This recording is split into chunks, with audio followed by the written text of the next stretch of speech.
Thank you to Josh and the choir for that lovely celebration of Ramadan and honoring of Ramadan. Thank you. Friends, not long ago, I was walking through my neighborhood in D.C. when I came across some street art, some graffiti, spray painted on an alley wall near my house. And it was just one sentence of white text on a black background. And the text read, "It is in your self-interest to be very tender." Now, the sentence stopped me in my tracks because, let's face it, it's not too often that you see graffiti on the streets of D.C. extolling virtues like tenderness, right? Right? I found myself moved and intrigued that someone would speak up for tenderness on the rough streets of D.C., that someone would come to the defense of tenderness in a capital of a nation whose culture is so often violently polarized. But what really puzzled me was the idea that tenderness could somehow be in our self-interest. Given the times we live in, that sentiment struck me as naive, perhaps. Did the author mean it in a karmic sense, as in, well, if you're tender to the world, then the world will be tender back to you? The more I puzzled over it, the phrase became sort of like a Buddhist koan for me, a riddle that reveals more and more layers the more you ponder it. I'd be curious to know how that sentence strikes you. How is it in your self-interest to be tender? One circumstance in which tenderness can certainly be in our interest is when we are tender with our own imperfect selves. When we can be gentle and kind with ourselves. And really, that's what my message is about today. It's about how we can suffer a little less by being a little more tender with ourselves. Because let's face it, we're our own worst critics, aren't we? Can I get an amen? Yes. Last January, I led a New Year's meditation retreat at a Unitarian church not far from here. And I began by inviting participants to silently reflect on the year that had just ended and to consider what they were grateful for and where the sacred had been revealed to them during the year and what, if anything, still needed to be forgiven. And afterwards, a young woman came up to me and said, "Rob, that practice was really hard for me because whenever I look back in my life, I'm always judging myself and second-guessing myself and critical of the choices that I've made." I hear this from a lot of people in my ministry. So many of us struggle with a voice in our heads that's judging and self-punishing. The Buddha has a lovely parable about this that perhaps some of you know. A parable that he shared with his friends and disciples. He said, imagine that you're walking through the woods and out of nowhere an archer strikes you with an arrow. Would it hurt? He asked his friends. Of course, they replied. And now imagine that soon after being struck by that arrow, yet another arrow strikes you. Would that also hurt? Well, yes, said his students. The Buddha went on to explain that the first arrow in the story represents the pain and suffering that life inevitably sends our way. We can't avoid this arrow. We all face pain and painful and difficult situations in our lives. But that second arrow, said the Buddha, that's the suffering that we inflict on ourselves by how we react to the first arrow. How we react to our pain and misfortunes, the stories we tell ourselves about our pain and misfortune. The Buddha called this self-inflicted wound the second arrow of suffering.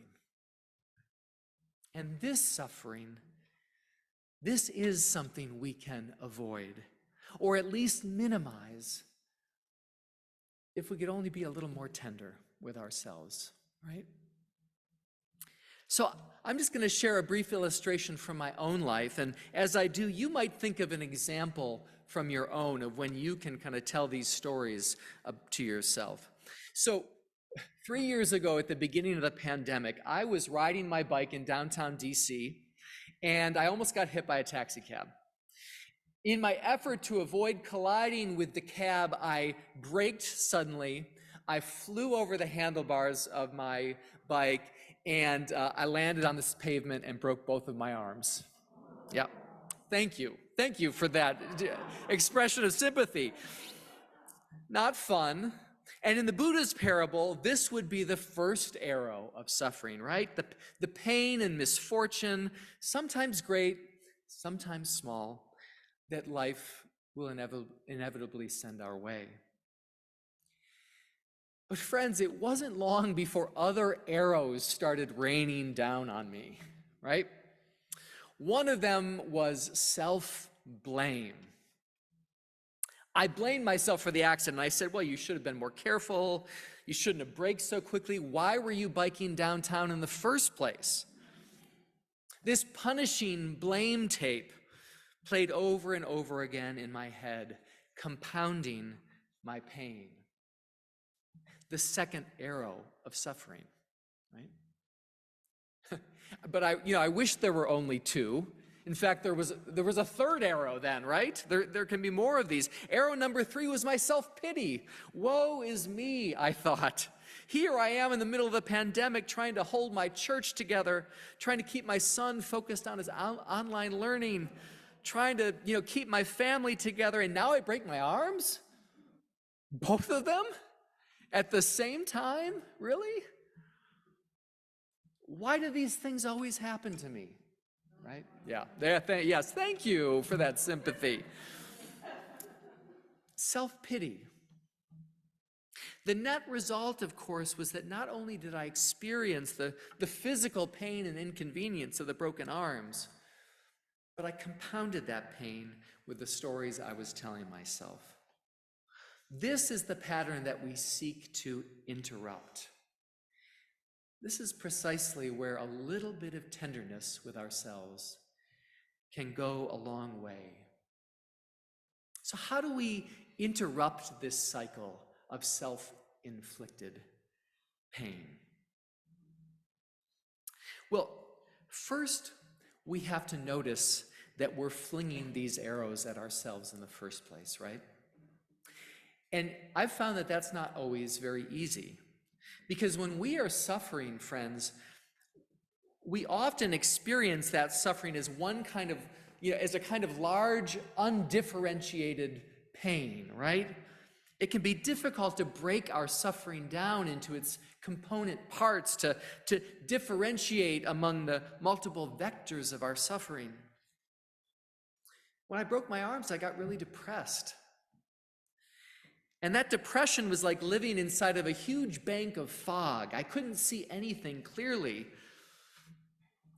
But after a while, I noticed that my arms didn't hurt as much. They were healing, but I was still really depressed. And that's when I finally took a moment to step back and create a little distance between me and my emotions and notice that my suffering wasn't coming from my arms anymore. It was coming from all the stupid stories I was telling myself, right?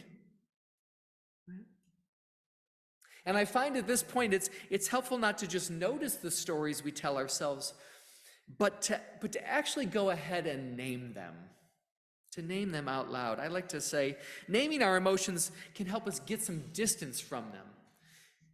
We externalize them a bit, and we can hold them up and examine them and say, self-blame. Yeah, there you are. I know you. Or self-pity. I see you. One of the helpful things about noticing and naming our feelings is that we can sometimes see patterns emerge, right? we discover that there are arrows in our quiver that we go back to over and over again when we are suffering or are in pain, right? So that self-pity is really familiar to me. That self-blame is really familiar to me. And I wonder if you can name some of the second arrows that are in your quiver. What are your familiar ways of responding to pain and misfortune? What are the stories that you tell yourself again and again? Are they helpful? Or do they merely compound your suffering?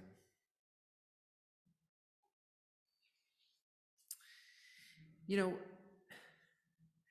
at some point, friends, after all the arrows that we sling, at some point we need to call a truce with ourselves, right? And lay down our slings and arrows. We need to make peace with ourselves. Be at peace with ourselves. And this is where tenderness comes in. We can interrupt this self-inflicted cycle of suffering simply by showing ourselves a little compassion. You know, when we notice and name the stories that we've been telling ourselves, we can notice them with a kind and gentle attention. Instead of beating ourselves up, we can say, "Oh, self-blame, there you are again, my old friend. I'm going to just try to let you go now." Right? That's right. We can be gentle with ourselves. In fact, ideally, what we want to do is go all the way back to that first arrow, right? The one that we didn't have any control over, and acknowledge the pain that we suffered. And be compassionate with ourselves, to say to ourselves, "You know, Rob, it really was hard to break both your arms at the same time at the beginning of the pandemic, right? I'm sorry that happened." That's the kind of understanding and compassion that we'd offer to a good friend, wouldn't we? Right?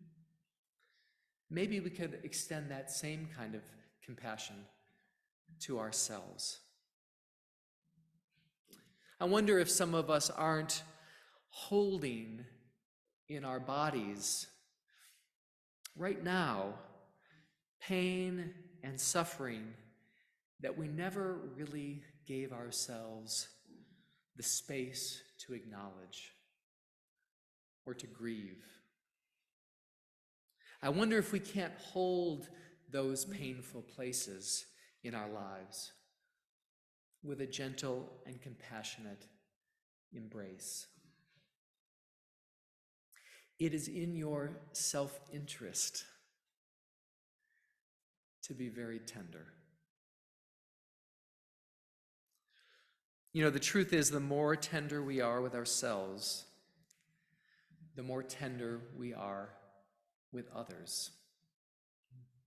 The more compassionate we are with ourselves, the more compassion we can bring to the world. And having made peace with ourselves, we are better able to show up as peacemakers in a world very much in need of them. In the Tao Te Ching, the foundational text of Taoism, Lao Tzu writes, "If there is to be peace in the world, there must be peace in the nations. And if there is to be peace in the nations, there must be peace in the cities. And if there's to be peace in the cities, there must be peace between neighbors. And if there's to be peace between neighbors, there must be peace in the home.